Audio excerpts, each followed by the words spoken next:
नमस्ते all of you. हमारी आवाज आ रही है आप सभी को?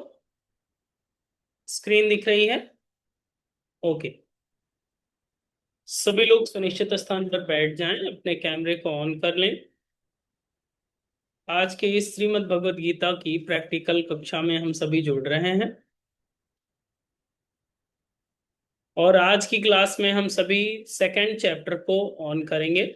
श्रीमद् भगवत गीता के दूसरे अध्याय सांख्य योग को हम लोग प्रैक्टिकली एक्सपीरियंस करने का प्रयास करेंगे। सभी से रिक्वेस्ट है कि आप अपने कैमरे को ऑन कर लें और सुनिश्चित स्थान पर बैठें। अपने साथ डायरी पेन लेकर बैठें। ओके। दोनों हाथ ज्ञान मुद्रा में, आंखें सहजता से बंद कर लें, कमर सीधी। ईश्वरीय चेतना, दैवी सत्ता का स्मरण करें जिनके अनुग्रह से हम सभी का जीवन चल रहा है। उस परमात्मा चेतना का, दिव्य सत्ता का, योगेश्वर का सहज स्मरण करते हुए 3 बार दीर्घ ओम का उच्चारण एक साथ एक स्वर में। ओ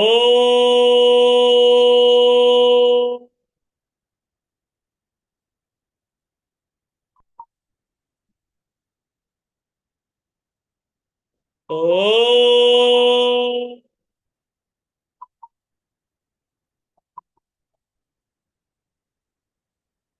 ओ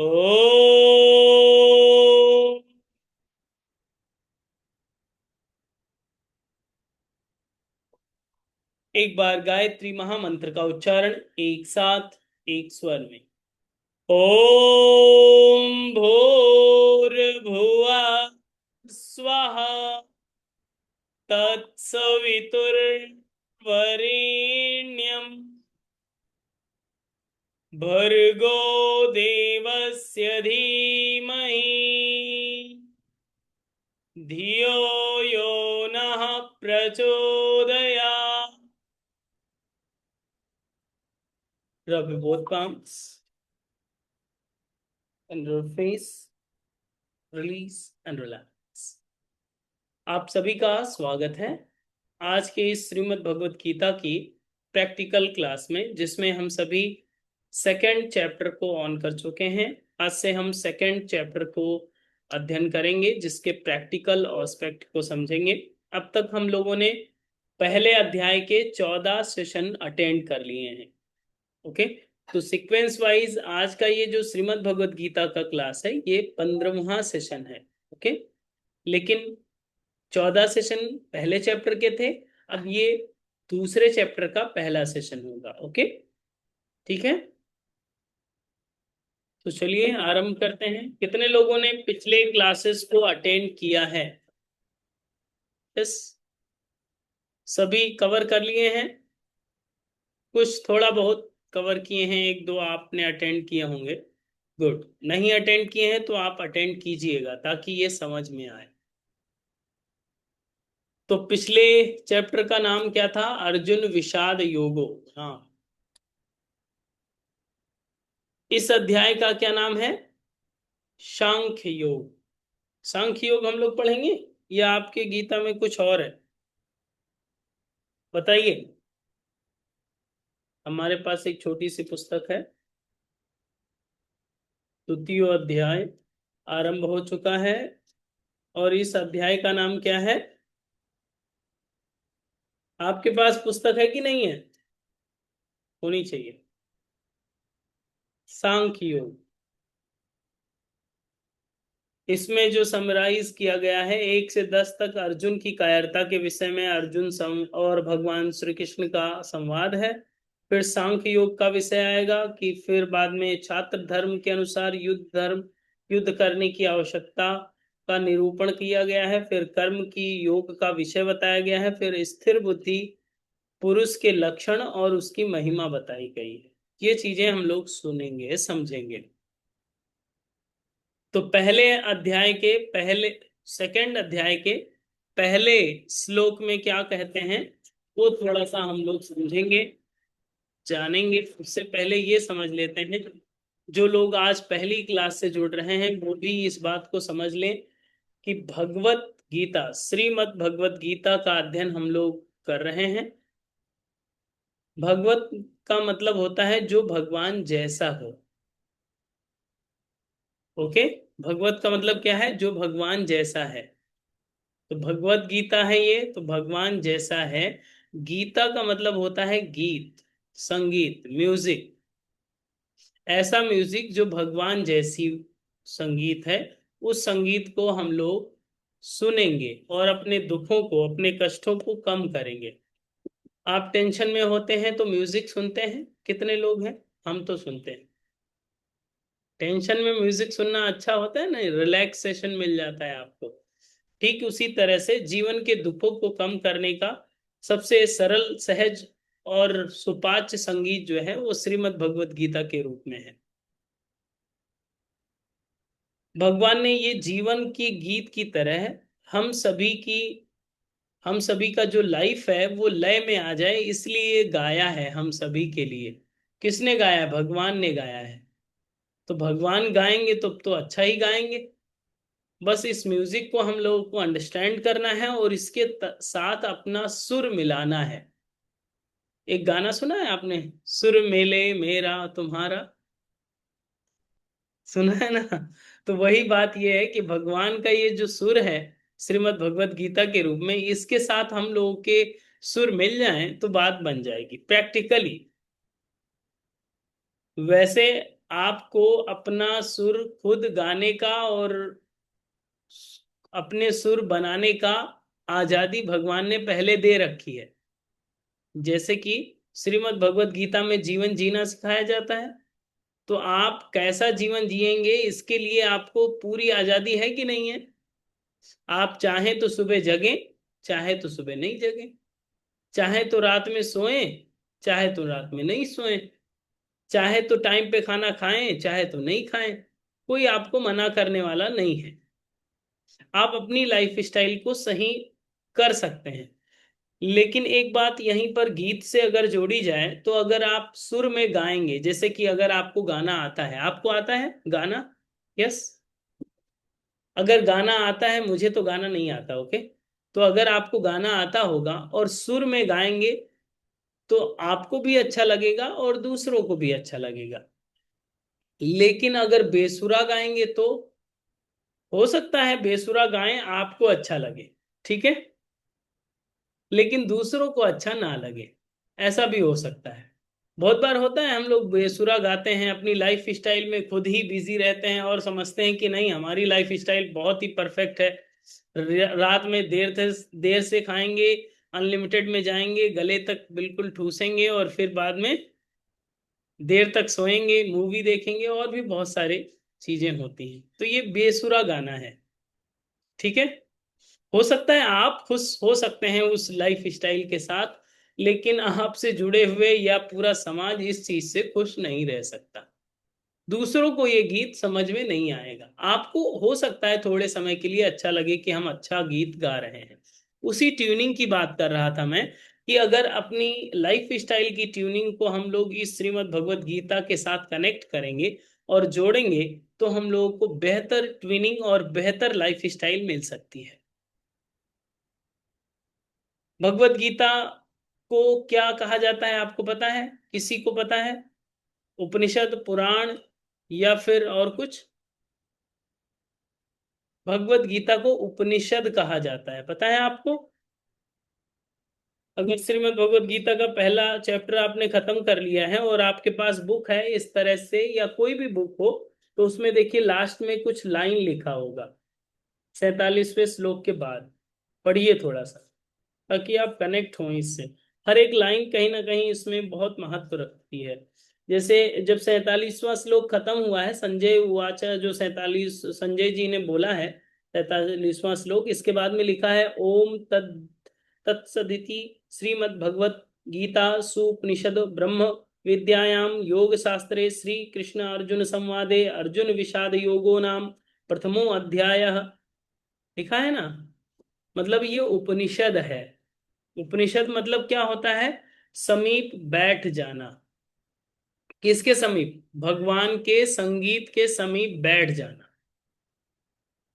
तो अगर भगवान के संगीत के समीप बैठ गए हैं तो कैमरा तो ऑन होना चाहिए। होना चाहिए कि नहीं? यस। कैमरा ऑन करके थोड़ा सा मुस्कुराते रहिए ताकि मुझे भी लगे कि संडे है। रोज तो ज्ञान देते ही हैं, आज देने की क्या जरूरत है, आज हम भी अपना गीत गाते हैं। ठीक है, तो आप कैमरे को ऑन करके सुनिश्चित स्थान पर बैठिए और एक्टिव होकर बैठिए। इसमें जो हम लोगों को प्रसाद मिलेगा हम लोगों की लाइफ के लिए है। ठीक है, आप डायरी पेन में थोड़ा, डायरी पेन अगर हाथ में रहती है तो आप एक्टिव फील करते हैं, वरना आपका शरीर ही आपको कहता थोड़ा आंख बंद कर लो ना, सुनना ही तो है। तो आप आंख बंद करके भी सुन सकते हैं, लेकिन उसी में कहता है चलो थोड़ा सा सपने भी दिखा देते हैं आंख बंद करते हुए। गीता तो चल ही रही है, श्रीमद् भगवत गीता की कथा भी चल रही है, आपको अच्छी नींद भी दिला देते हैं। तो शरीर है उसे कंफर्ट जोन में ना रखें, उसे थोड़ा सा अनुशासित होकर के रखें। ठीक है। तो हमने आपसे कहा कि श्रीमद् भगवत गीता जो है वो उपनिषद बताया जाता है, उपनिषद है ये वेद नहीं है, वेद नहीं है, उपनिषद है। उपनिषद जैसे कि वेदों के चार अंग होते हैं, आप सभी को पता है, चार अंग होते हैं। कौन कौन जानता है? पहला संहिता कहलाती है, दूसरा ब्राह्मण कहलाता है, तीसरा अरण्यक कहलाता है, और चौथा उपनिषद कहलाता है। ठीक है, अगर नहीं पता हो तो लिख लीजिए। वेदों को चार भागों में डिवाइड किया जाता है, संहिता पहला, दूसरा ब्राह्मण, और तीसरा अरण्यक, और चौथा उपनिषद। संहिता में क्या होता है, एक लाइन में आप समझ लीजिए, स्तुति की जाती है। अलग अलग ऋषियों ने अब अलग अलग स्तुतियां की हैं, इष्ट की, आराध्य की, उसमें स्तुतियों का वर्णन मिलता है। ब्राह्मण में क्या है, कौन सा कर्म कैसे करना है, किस तरह से कर्म होना चाहिए, जो वेदों में विश्वास करते हैं उनके उनके लिए वो सारी चीजें ब्राह्मण के अंतर्गत लिखी गई हैं। अरण्यक में क्या है कि जो घोर तपश्चर्या करते हैं, तप करते हैं, उनकी अनुभव क्या रहे हैं, उसको करने के बाद क्या फलस्तुतियां होती हैं, वो सारी चीजें अरण्यक में, अरण्यक मतलब जंगल, फॉरेस्ट, तपश्चर्या का आर्ष लिखा गया है।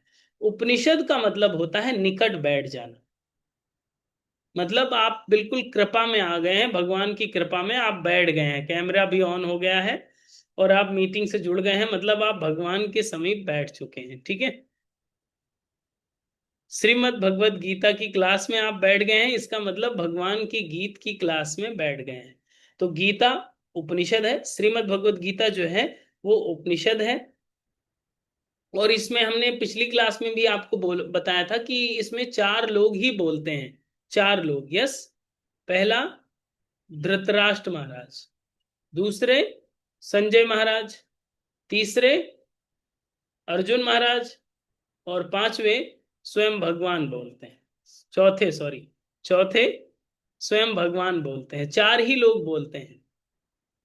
और इसी तरह से इसमें हम लोग के सत्य, रज, तम, तीन गुण भी हैं, जीवन में भी तीन गुण हैं, सत्य, रज, तम, या अगर सीक्वेंस से कहें तो तम के बाद रज, और रज के बाद सत्य, और सत्य के बाद त्रिगुणातीत स्वयं भगवान की प्राप्ति। कितने लोग भगवान से मिलना चाहते हैं? यस, भगवान से मिलना है। कुछ लोग कह रहे हैं नहीं अभी टाइम नहीं है, अभी और भी काम है। अरे नहीं, मिलना चाहिए, आपको डेली मिलना चाहिए, आपको प्रैक्टिस करनी पड़ेगी, ऐसे भगवान भी नहीं मिलते, भगवान बहुत बिजी हैं इस समय।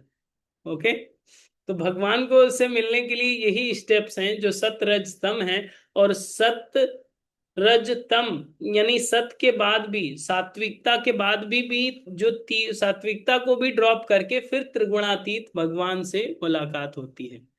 तो अर्जुन महाराज की खास बात यह है कि वो सात्विक ममता के शिकार हैं। हमने पिछले चैप्टर में भी आपको बताया था, इसमें तीन प्रकार की ममता का वर्णन मिलता है। तामसिक ममता किसको है, तामसिक ममता नामक रोग किसको है? धृतराष्ट्र महाराज को, जो कुर्सी से जुड़े हुए हैं, पकड़े हुए हैं, जकड़े हुए हैं। ठीक है, फिर राजसिक ममता किसको है? दुर्योधन महाराज को, कहते हैं मेरे लिए युद्ध कर रहे हैं, यही बात तो हमने पिछले चैप्टरों में कही है आपसे। हमने नहीं कही है, भगवान ने कही थी, हमने आपको बात बताई है केवल। ठीक है, फिर तीसरे में अर्जुन महाराज के पास जो है वो सात्विक ममता है। वो ये नहीं कहते कि हमारा क्या होगा, हम मर जाएंगे युद्ध में। वो ये कहते हैं कि हमारे अग्रज, हमारे परिवारजनों का क्या होगा। तो बताइए, सात्विक ममता वाले लोग, हमने कहा था पिछले क्लास में कि सबसे ज्यादा दुखी होते हैं।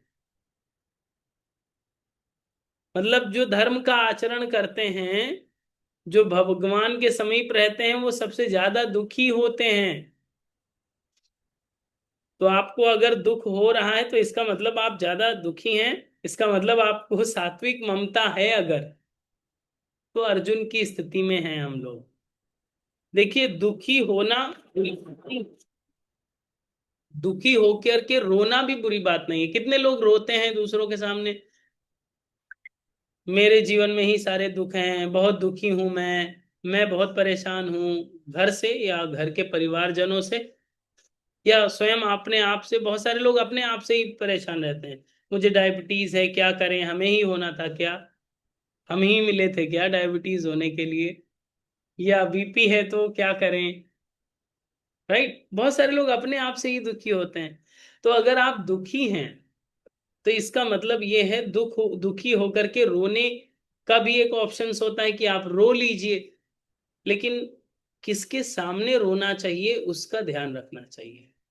अर्जुन भी दुखी थे, अर्जुन महाराज अभी लास्ट चैप्टर में 47 में भी दुखी ही थे। अभी भी इसमें भी जैसे ही चैप्टर ऑन होगा उनका रोना शुरू हो जाएगा, इसीलिए हमने पहला श्लोक अभी पढ़ा नहीं है।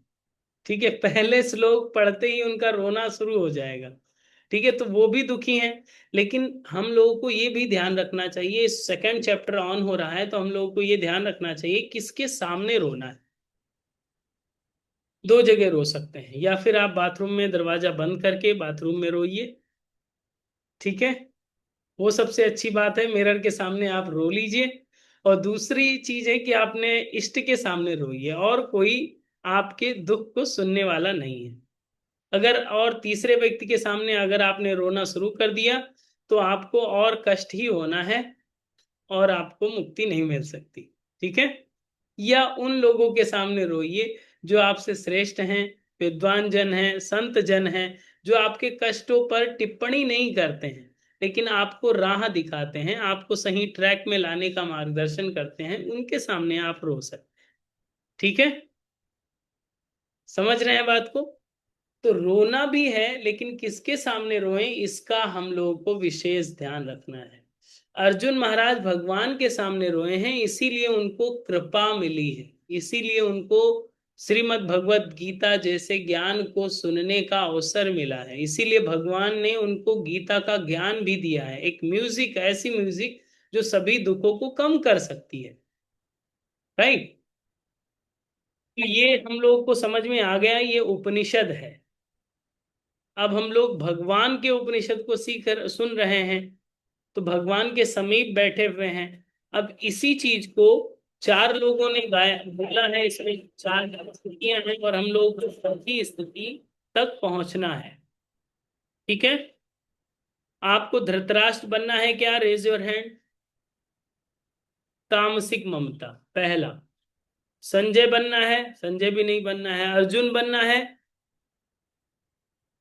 अर्जुन बनना है, बने हुए हैं पहले से, लेकिन भगवान की कृपा पाना है अब हम सभी को।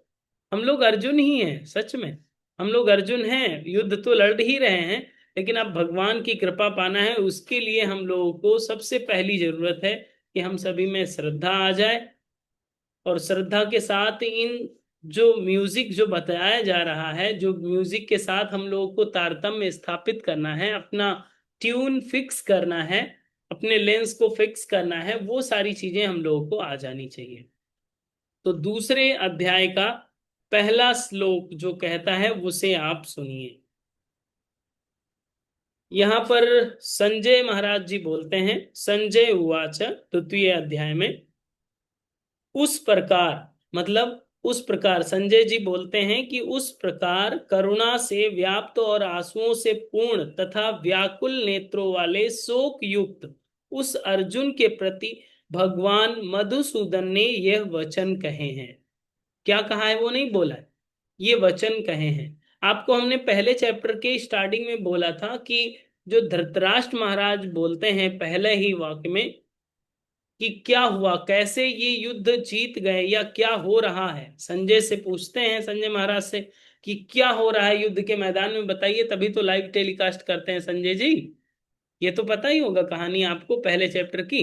उसी चीज को यहाँ पर हम ऐड ऑन करते हैं। ये जो यहाँ पर कहा जाता है कि उसी तरह है, मतलब पहले चैप्टर को यहाँ पर ऐड ऑन किया गया है। पहले चैप्टर को बिना पढ़े आप दूसरे चैप्टर को समझ नहीं सकते, लिंक अप नहीं कर सकते। वेद व्यास जी ने इसीलिए यहाँ पर ये चीजों की रचना की है। यहाँ पर तम तथा से स्टार्ट हुआ है चैप्टर। आपके किताब में लिखा हुआ है तम तथा कृपयाविष्टम, लिखा है नहीं लिखा है? पहला श्लोक जो है, तम तथा कृपयाविष्टम अश्रुपूर्ण कुलेक्षणम, ये लाइन लिखी हुई है। विषीदंतम मिदम वाक्यम ऊच मधुसूदनम, यहां पहली बार संजय जी ने मधुसूदन कहा है, भगवान को मधुसूदन कहा है। अब इसको हम लोग समझते हैं कि ये 10वें दिन, युद्ध कितने दिन चला था आप लोगों को पता है? महाभारत का युद्ध कितने दिन चला था? नहीं पता? हमें भी नहीं पता। आप दुर्योधन से मिल लीजिएगा, उनसे पूछ लीजिएगा कितने दिन चला था, ठीक है? 18 दिन चला था शायद। यस, 18 दिन चला था। और ये जो दूसरा लाइन जो बोली जा रही है, ये जो संजय जी बोल रहे हैं, वो 10वें दिन बोलते हैं। पता है 10वें दिन क्या हुआ था? जब भीष्म पितामह शेष शैया पर लेटे हुए थे। हम सभी लोग उस युद्ध में थे, पहले मारे गए थे वो अलग बात है, या भगवान की पार्टी से थे। भगवान की पार्टी से होंगे तो जीत गए होंगे, लेकिन मरे तो उधर से भी होंगे ना बहुत सारे लोग। चलिए, जिधर से भी हो आप अपने आप को ऐड ऑन करिए। 10वें दिन ये बात संजय जी धृतराष्ट्र जी से कहते हैं कि ये इस तरह से घटना घटित हुई। तो धृतराष्ट्र महाराज जो पूछ रहे थे, वो ये नहीं पूछ रहे थे कि बताओ क्या क्या हाल चाल हुआ, वो ऑब्जेक्शन कर रहे थे कि ऐसा कैसे हुआ। उनका ये आक्षेप था, उनका जो क्वेश्चन था कि ये युद्ध के मैदान में क्या क्या हुआ संजय बताओ, ये ऐसा लाइव टेलीकास्ट के लिए नहीं पूछ रहे थे। ये पूछ रहे थे ऐसा क्यों हुआ, इसलिए वो पूछ रहे थे। हमने पहले चैप्टर में आपसे कहा था कि दुर्योधन जी ने कैसे वाक्य कहे हैं कि आप युद्ध जीत भी पाएंगे क्या, आपके प्रिय शिष्य अर्जुन सामने खड़े हैं, मुझे तो डाउट है। अर्जुन पहले ही डाउट कर रहा था भीष्म पितामह पे और द्रोणाचार्य पे, जो उनका मजाक उड़ा रहा था। तो इस तरह से पूरा संजय जी ने एक्सप्लेन किया है। यहां पर भी ये बात बताते हैं, अब ये 10वें दिन ही एक्सप्लेन किया जा रहा है, ओके। कि इस तरह से जब अर्जुन महाराज इस तरह से बिल्कुल आंसू भरे हुए हैं और भगवान कृष्ण मुस्कुरा रहे हैं, अर्जुन महाराज रो रहे हैं और भगवान कृष्ण मुस्कुरा रहे हैं। जैसे कोई खिलौने के लिए रोता है तो माँ बाप रोने थोड़ी तो लगते हैं, वो तो मुस्कुराते हैं, हाँ ठीक है अभी दिला देंगे इसको, ठीक है ना। यही तो होता है। तो उसी तरह से पेरेंट्स की तरह भगवान कृष्ण भी मुस्कुराते हैं, मुस्कुरा रहे हैं। इवन यहां तक भी एक्सप्लेनेशन मिलता है कि जब भगवान कृष्ण कभी युद्ध में पार्टिसिपेट करते हैं, एक बार पता है आप सभी को, युद्ध में आप थे ना साथ में, तो आपको पता होगा। एक बार पार्टिसिपेट करते हैं और रथ का पहिया उठाते हैं और किसी को मारने चलते हैं, पता है आपको, याद आया? याद आ गया ना? तभी भी वो कहते हैं कि भगवान के हृदय में जिसको मारने जा रहे थे उनके प्रति दुर्भाव नहीं था, प्रेम ही था। मुस्कुराते हुए दौड़ते हुए मारने जा रहे थे। भगवान कृष्ण यही कहते हैं कि अगर किसी को मारो भी तो मुस्कुरा के मार। आपके अंदर क्रोध ना हो, मारना है लेकिन प्रेम से मारिए, ठीक है। आपके अंदर प्रेम की कमी ना हो, मारिए। अब मरना ही है उसको मार दीजिए, कोई बात नहीं, लेकिन प्रेम से मारिए तो कोई केस नहीं बनेगा, ठीक है। अब आप कोई फिजिकली किसी की हिंसा मत करिएगा, ठीक है, कि ऐसा हमने बोला है, रेफरेंस कोड मत करिएगा। ये भगवान ये कहते हैं कि किसी के प्रति अगर आपको, अगर वो दुराचारी है तो उसको मारिए, लेकिन प्रेम आपके हृदय में कम नहीं होना चाहिए, प्रेम से मारिए। यहां पर फिर पहले वाक्य में अब भगवान बोलते हैं कि श्री भगवान वाच श्री भगवान बोले, हे अर्जुन, तुझे इस समय असमय में इस मोह में किस हेतु से प्राप्त हुआ है, क्योंकि ना यह श्रेष्ठ पुरुषों द्वारा आचरित है, न स्वर्ग के देवताओं द्वारा, और ना ही कीर्ति देने वाले, कीर्ति को कराने वालों का ही है। मतलब ये इस तरह का जो व्यवहार आप कर रहे हैं ये अच्छा नहीं है। और फिर कहते हैं, इसीलिए हे अर्जुन, नपुंसकता को मत प्राप्त हो, तुझे यह उचित नहीं जान पड़ती। हे परम तपः, हृदय की तुच्छ दुर्बलता को त्याग कर युद्ध के लिए खड़े हो जाओ। पता है पहले चैप्टर में क्या कर रहे थे भगवान? अर्जुन का वार्म अप कर रहे थे। ये पहले चैप्टर में पूरा वार्म अप चला है अभी तक। ये वाली लाइन जो अभी भगवान ने बोला कि अभी ये नपुंसकता को प्राप्त मत हो, सीधे खड़े हो जाओ और युद्ध करो, मेरी बात मानो, ठीक है? ये तो पहले भी बोल सकते थे ना। ये पहले भी भगवान बोल सकते थे कि आप सीधे युद्ध करिए, बाद में बात करेंगे, जो भी बात है, डाउट जो भी क्रिएट हो रहे हैं आप फिर बाद में डिस्कस करना, अभी युद्ध करो, ये बोल सकते थे। और अर्जुन युद्ध करता भी, शायद, हो सकता है। आपको भी लगता है? यस। लेकिन इसमें बात नहीं बनती, जब तक व्यक्ति तपता नहीं है, जब तक व्यक्ति को कष्ट नहीं मिलते हैं, तब तक वो परिपक्व नहीं होता है। मिट्टी को तपाया जाता है तब वो किसी शेप में लेता है, मूर्ति का रूप लेता है, घड़ा बनता है, या कोई भी पात्र बनाया जाता है। सोने को तपाया जाता है तो वो चमकता हुआ सोना बनता है। यस यस, ये बहुत सारी चीजें हैं। उसी तरह से जीवन में भी जब तक कष्ट नहीं आएंगे तब तक आप चमक नहीं ला सकते जीवन में। आपके जीवन में कष्ट हैं, यस, मतलब आप चमकने वाले हैं। अगर आपके जीवन में एक दो भी कष्ट हैं अभी, अगर बिल्कुल कष्ट खत्म हो गए हैं, समझ लीजिए भगवान अभी कृपा नहीं कर रहे हैं आप पे। कितने लोग हैं जिन पे कृपा है इस समय? Raise your hand. देखिए बहुत सारे लोग हैं जिन पर कृपा है भगवान की, अभी भी कष्ट दे रहे हैं, मतलब आपको तपाना चाहते हैं, आपको रिफाइन कर रहे हैं, राइट? जब तक आप रिफाइंड नहीं होंगे तब तक गीता की क्लास में आते भी नहीं है लोग, ठीक है? जब तक आपको कष्ट नहीं होगा तब तक आप मेडिकल पर जाने की क्या जरूरत है? बहुत सारे मेडिकल हैं। लेकिन कष्ट होता है तभी आप इस तरह की औषधियों को ढूंढने का प्रयास करते हैं। मेरे कहने का मतलब है, अगर पहले चैप्टर में वार्म अप नहीं कराया गया होता, डाउट्स क्रिएट नहीं होते, संदेह नहीं होता, तो उसे इन चीजों का महत्व भी नहीं पता होता। ऐसा भी एक्सप्लेनेशन मिलता है कि जब पूरी गीता भगवान कह लेते हैं, पूरा गीता एक्सप्लेन कर दिया, और अर्जुन महाराज ये भी कह देते हैं, करिष्ये वचनम तव, अब आप जो कहेंगे वही हम करेंगे, युद्ध हम लड़ेंगे, ठीक है? That's clear. मुझे क्लियर हो गया कि आप सर्वव्यापी हैं, आप हमारे इष्ट हैं, आराध्य हैं, आप हमारे गुरु हैं, आप आदेश करिए, हम वही करेंगे। बताइए किस पे बाण चलाना है। इस कंडीशन में आने के बाद गीता कंप्लीट हो जाती है, श्रीमद् भगवत गीता। फिर भगवान उस अर्जुन से पूछते हैं, इतना अच्छा ज्ञान दिया, समझ में आ गया ना, ये दूसरों को बताना। तो अर्जुन महाराज जानते हैं क्या कहते हैं? अर्जुन महाराज कहते हैं कि हमें तो कुछ याद ही नहीं।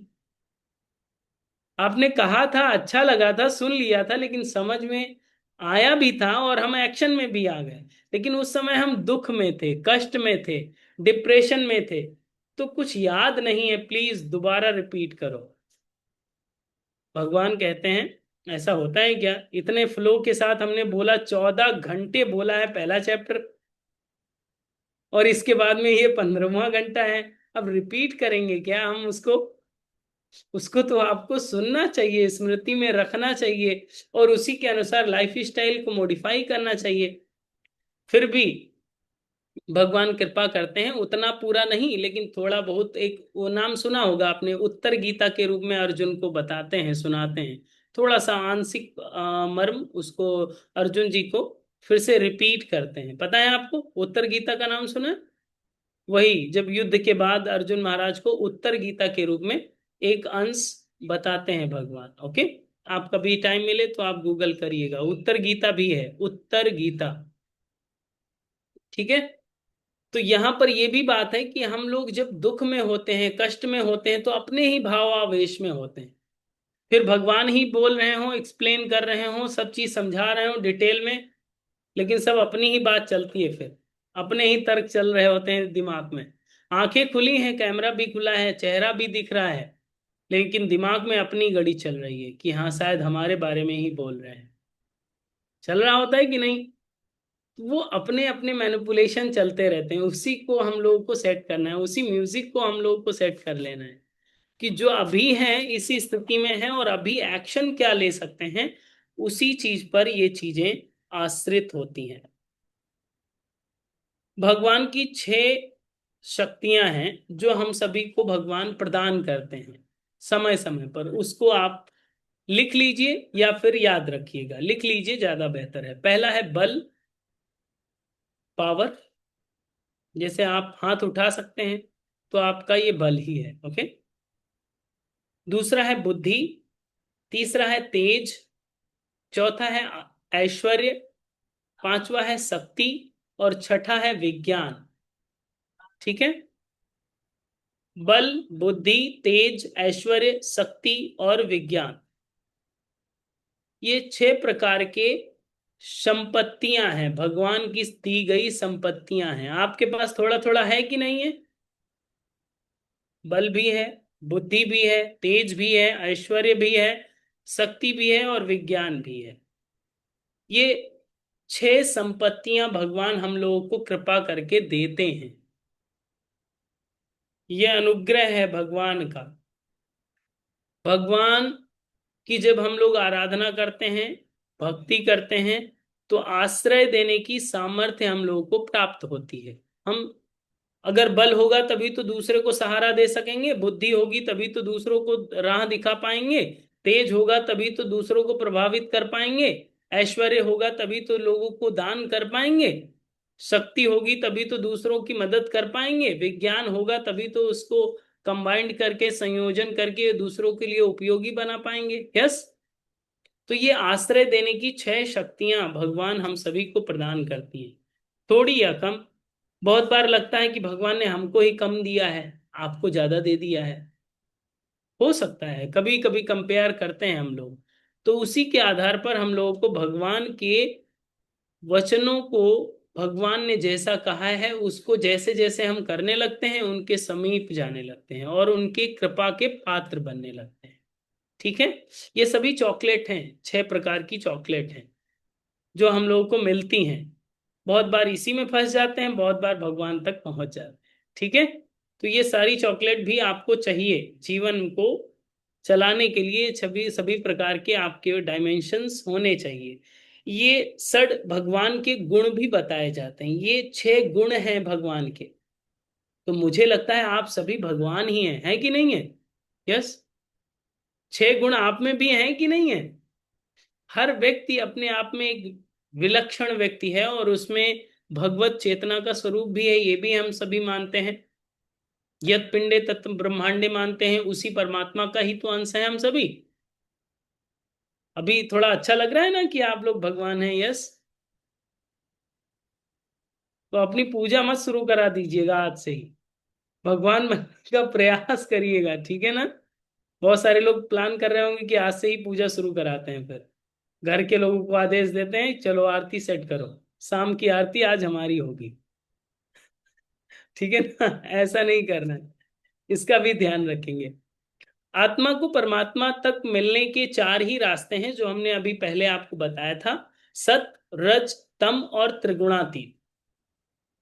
परमात्मा की भी 4 अवस्थाएं हैं, सत, रज, तम और त्रिगुणातीत। तीनों गुणों से जो परे है वही परमात्मा है। तो उस परमात्मा मिलने के लिए हम लोग सोचते हैं आसान, कि हम लोग आसानी से मिल सकते हैं। उसके लिए जो चाहिए हम लोगों को, एक ही चीज चाहिए कि हम लोगों में भक्ति होनी चाहिए, श्रद्धा होनी चाहिए। कितने लोगों में भक्ति है भगवान के प्रति? भक्ति है कि नहीं है? है। चलिए भक्ति की टेस्ट कर लेते हैं कि कितनी भक्ति है आप में। देखिए, अगर आप में भक्ति होती है तो हम लोगों में श्रद्धा उत्पन्न होती है। श्रद्धा इन द सेंस हमारा लेफ्ट हेमिस्फीयर, साइंस की बात माने जो जितना श्रद्धावान व्यक्ति होता है, डिवोटी होता है उतना ही ज्यादा उसका लेफ्ट हेमिस्फीयर एक्टिव होता है। ओके। और लेफ्ट हेमिस्फीयर के आप कभी भी आज इस क्लास के बाद गूगल करिएगा कि लेफ्ट लेफ्ट हेमिस्फीयर के फंक्शनिंग क्या होती है। जैसे ही लेफ्ट हेमिस्फीयर की फंक्शनिंग आप देखेंगे, इन शॉर्ट करेंगे, जीपीटी करेंगे, तो आपको पता चल जाएगा कि हाँ, यहीं पे तो बात अटकी हुई है। साइंस भी इस चीज को प्रूव करता है। और ये सेकेंड चैप्टर भी वहीं से शुरू होता है कि अगर आप में श्रद्धा ज्यादा होगी तो ये 6 शक्तियां जो अभी हमने बताई हैं, ये 6 शक्तियां आप में ज्यादा आएंगी। श्रद्धावान व्यक्ति को ये 6 शक्तियां ज्यादा मिलती हैं। बुद्धि ज्यादा मिलती है, बल ज्यादा मिलता है, ऐश्वर्य ज्यादा मिलता है। ऐश्वर्य बहुत तरह के होते हैं। डायबिटीज होना आपका ऐश्वर्य नहीं है।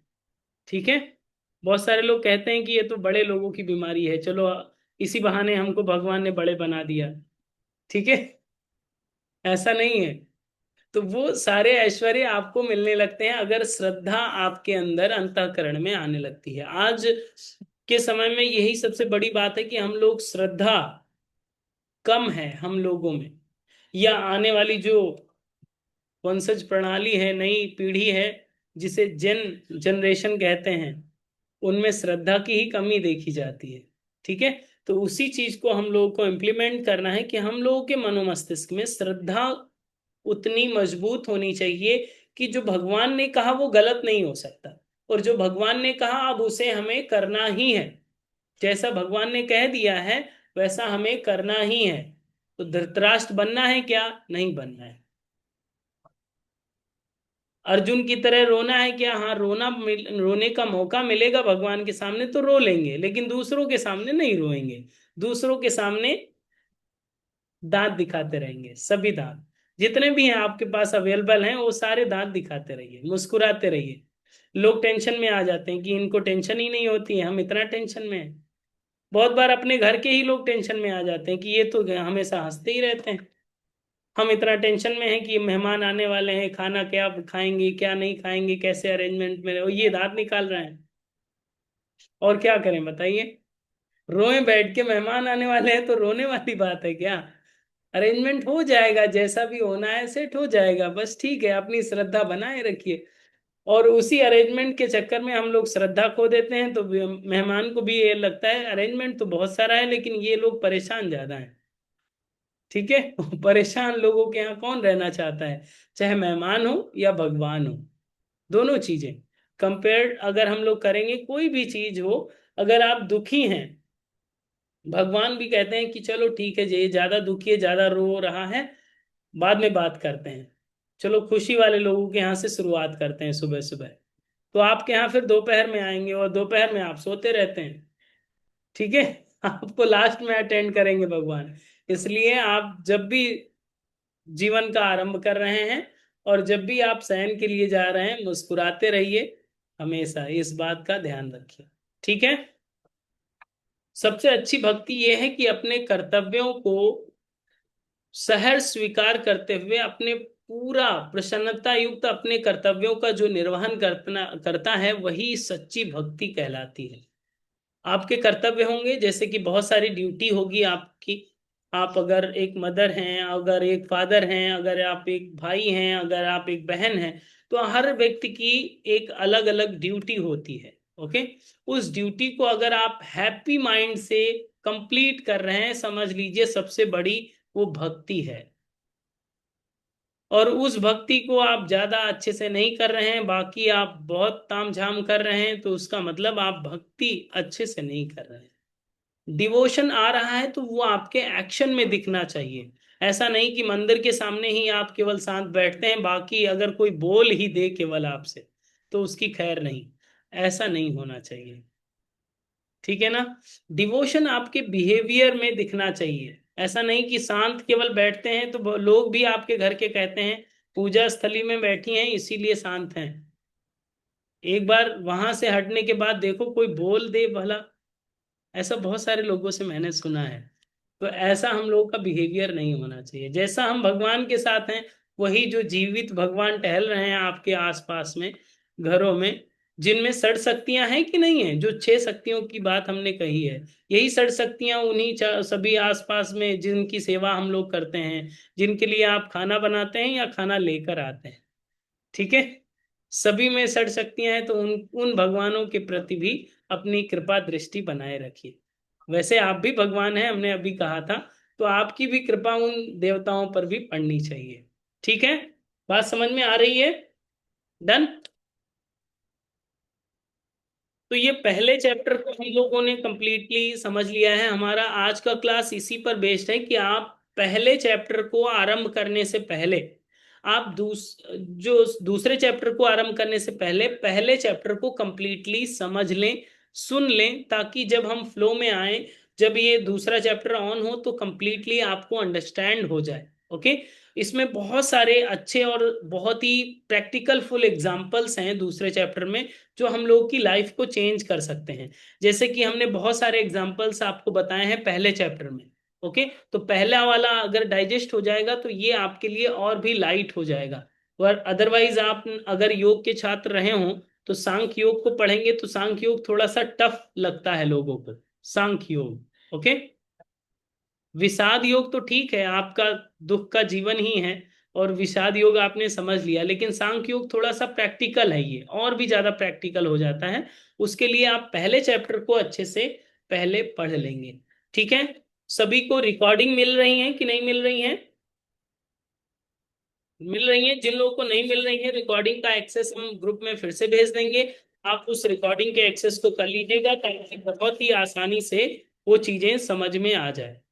ठीक है, आप सभी सेशन को एक्टिवली पार्टिसिपेट कर सकें और उसको देख सकें। जिन लोगों ने अभी तक श्रीमद् भगवद गीता की क्लास कभी भी अटेंड नहीं करी है, तो अपने इष्ट मित्रों को भी आप शेयर किया करें। वैसे आप लोग करते नहीं हैं, और इतना कष्ट भी आपको नहीं करना आता है लगता है, तो उनको भी आप ग्रुप का लिंक शेयर कर दिया करें, उनके भी कष्ट थोड़ा सा कम हो जाएंगे। ओके, फ्री ऑफ कॉस्ट है, तो इसलिए कोई चार्ज आपको नहीं करना है। और इसके साथ ही अगर आप 18 अध्याय पूर्ण करते हैं, तो हम मोदी जी से बोल करके एक गवर्नमेंट सर्टिफिकेट भी बनवा देंगे। ठीक है, ताकि आपको प्रमाणित भी कर दें कि ये लोग गीता पढ़े हुए लोग हैं, ये लोग कभी भी दुखी नहीं होंगे, मुस्कुराते रहेंगे, जब भी मिलेंगे मुस्कुराते हुए मिलेंगे। ओके, मोदी जी से मिलेंगे तो मुस्कुराते हुए मिलेंगे ना, तो भगवान से भी मिलिए तो भी मुस्कुराते हुए मिलिए। ठीक है, जब भी मिलने को मौका मिले। ठीक है, डन। थोड़ी सी बात और आपसे करते हैं, और इसके बाद इस क्लास का समापन करते हैं। वैज्ञानिक, जैसे कि हमने पिछली क्लास में कहा था कि अगर दूध में मक्खन देखना है तो आपको सीधे आंखों से दिखाई नहीं देता है। ओके, दूध में मक्खन आपको सीधे आंखों से नहीं दिखाई देता है। इस बात को हमने पिछली क्लास में भी कहा था, और इस क्लास में भी रिपीट कर रहे हैं। लेकिन चाहे जितना बड़ा संत हो, साधक हो, या फिर ऋषि हो, वो दूध में मक्खन नहीं देख सकता डायरेक्ट। आप भी बहुत बड़े वैज्ञानिक हो तो भी आपको नहीं दिखता है, लेकिन उसे एक वैज्ञानिक प्रक्रिया द्वारा, उस प्रोसेस को, अगर उस दूध को प्रोसेस द्वारा गुजार दिया जाए, प्रैक्टिकली उसमें अप्लाई करके उन चीजों द्वारा, उस प्रक्रिया जो बताई जाती है दूध से मक्खन बनाने की, उससे गुजारा जाए, तो मक्खन दिख भी सकता है और उसका स्वाद भी आ सकता है। यस, लेकिन उनको स्वाद भी नहीं आएगा कुछ लोगों को, और कुछ लोगों को दिखेगा भी नहीं। जिन लोगों को वायरस होगा, कौन सा वायरस हमने कहा था पिछली क्लास में, कौन सा वायरस याद है आपको? Corona virus. कोरोना में यही तो हुआ था, टेस्ट चला जाता था आपका, स्वाद नहीं आता था, कुछ पता ही नहीं चलता था तीखा है मीठा है, सब सादा सादा लगता था। तो मक्खन का भी टेस्ट आपको नहीं आएगा। ये कोरोना वायरस की बात मैं क्यों कर रहा हूं? स्मेल क्यों नहीं आएगा, टेस्ट क्यों नहीं आएगा? जैसे ऐसे मनुष्य जो, जिन पर अहंकार रूपी वायरस होता है, उन्हें बहुत सारी चीजें काम करना बंद कर देती हैं, उनके बहुत सारे सेंस काम करना बंद कर देते हैं। उनको बहुत सारी अच्छी चीजें बताई जाएंगी, लेकिन समझ में नहीं आएगा, दिमाग में तो जाएगा ही नहीं।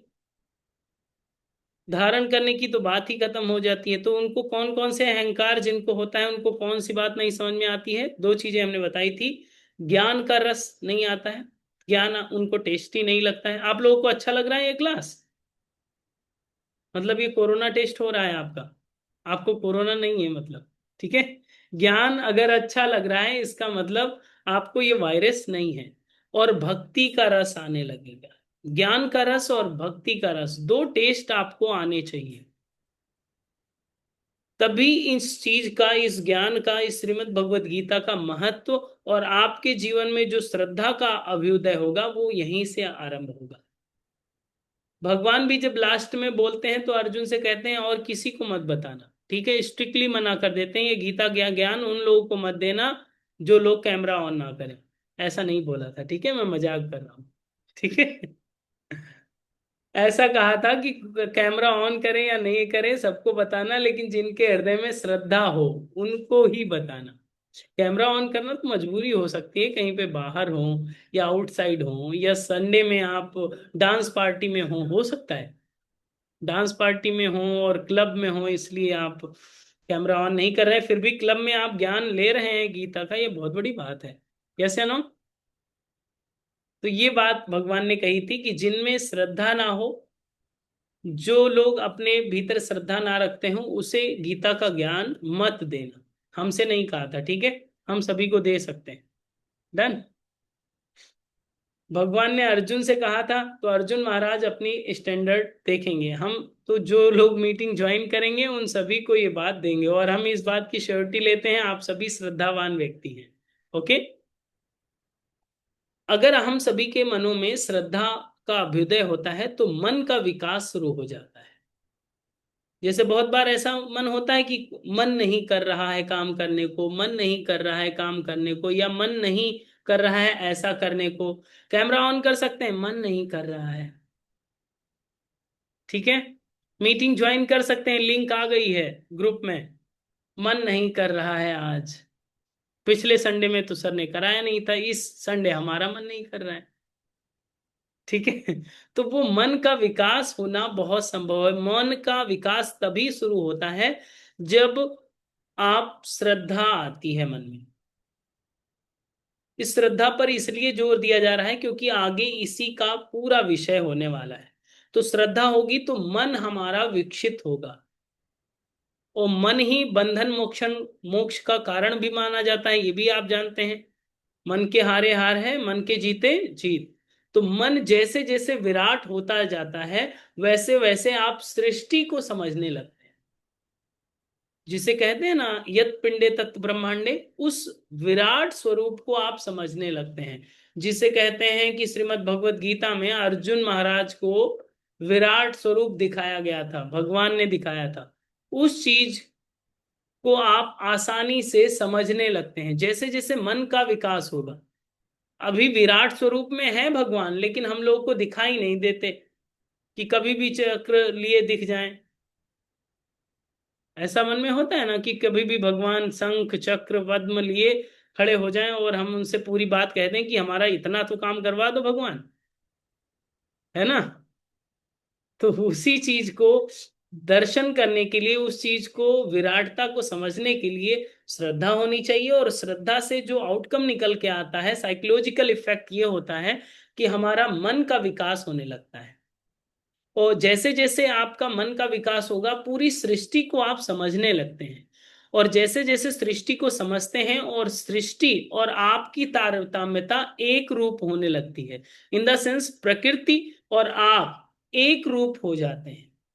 आपको कोई भी दूसरी चीज या दूसरा व्यक्ति अलग नहीं लगता।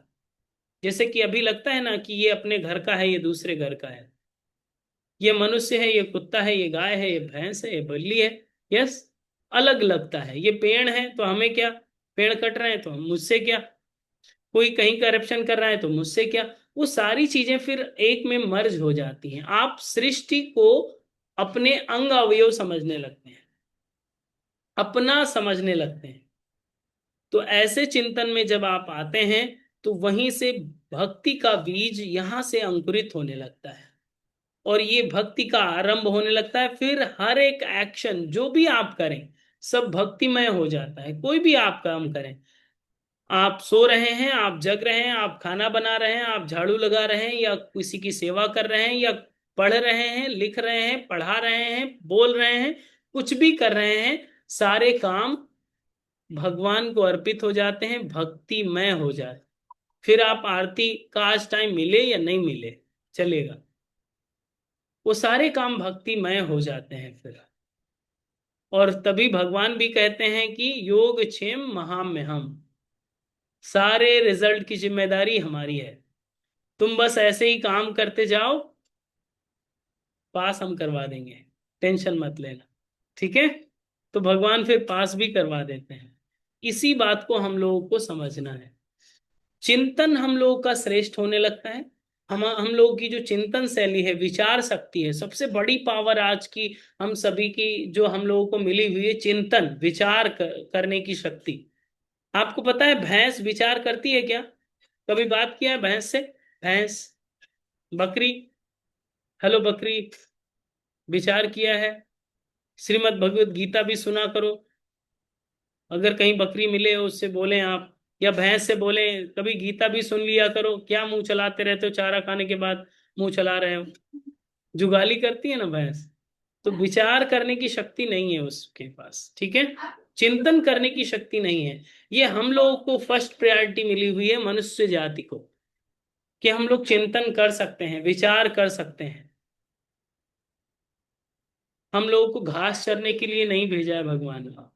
या आप लोग घास चरते हैं, चारा खाते हैं? चारा नहीं खाते हैं ना। आप लोग भोजन प्रसाद ग्रहण करते हैं, हम लोग चारा खाने वाले लोग नहीं हैं, भोजन प्रसाद ग्रहण करते हैं। इसलिए चिंतन शैली भी है हम लोग की, हम लोग की रीढ़ की हड्डी सीधी है, पैरेलल नहीं है टू द फ्लोर, स्ट्रेट है।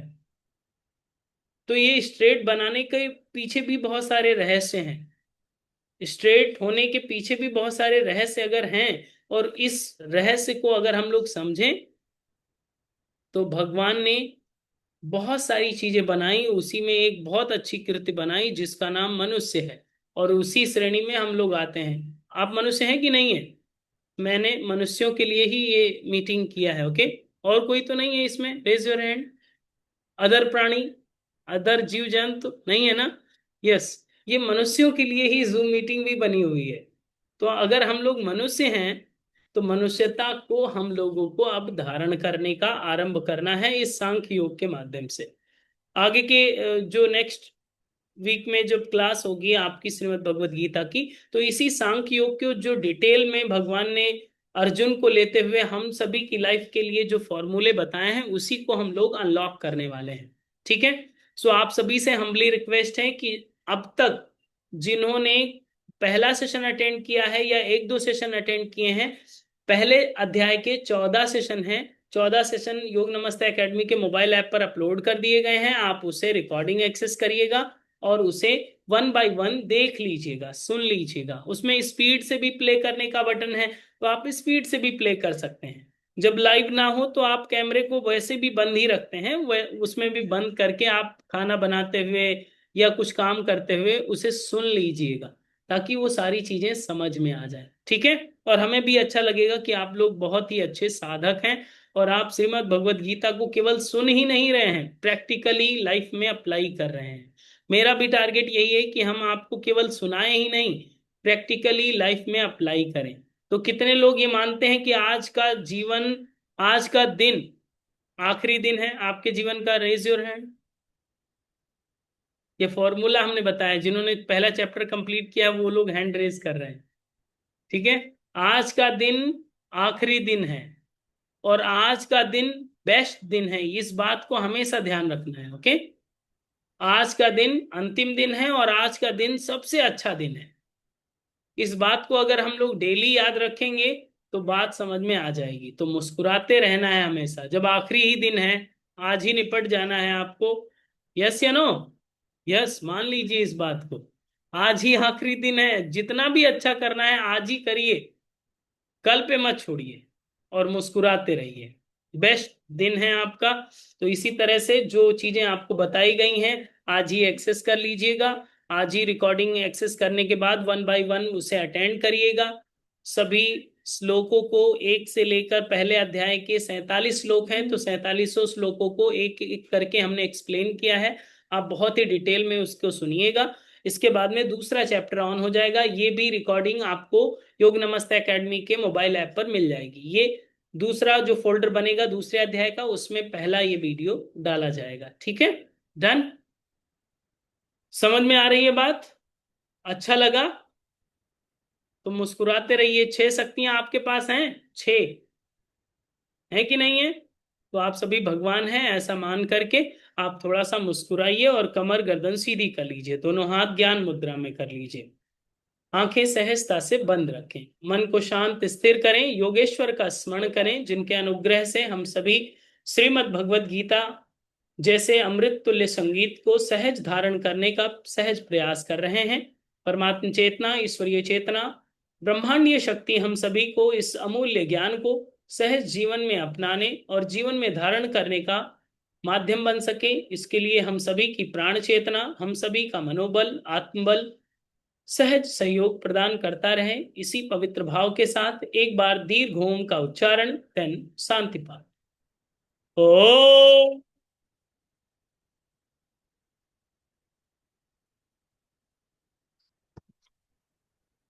ओ शांति शांति शांति। Rub both palms under your fingers, release and relax. Thank you to all. नमस्ते। मिलते हैं अगले सेशन में। जिन लोगों ने अभी तक एक्सेस नहीं किया है, ग्रुप में हम डिटेल भेज देंगे, उस डिटेल को एक्सेस कर लीजिएगा योग नमस्ते एकेडमी के मोबाइल ऐप को। ओके। और जो लोग अभी 21 जून तक हमारे फ्री सेशन को अटेंड करना चाहते हैं, उसकी भी लिंक हम भेज देंगे आपके ग्रुप में, उसको भी ज्वाइन कर लीजिएगा। इंटरनेशनल योगा डे का आपको सर्टिफिकेट भी मिलेगा और 21 जून तक फ्री क्लासेस भी मिलेंगी। ओके। फेशियल योग की भी क्लासेस कल से आरंभ होंगी, तो आप फेशियल योग भी अटेंड कर सकते हैं मुस्कुराते हुए। डन। नमस्ते टू ऑल, मिलते हैं अगले सेशन। Thank you. आज का सेशन कैसा लगा हमें व्हाट्सएप चैट में जरूर बताइएगा, आपको आपकी ही कसम। ठीक है, ताकि दूसरे लोग जग जाएं। वैसे मुझे पता है मैंने कैसे कहा। चलिए, थैंक यू, नमस्ते।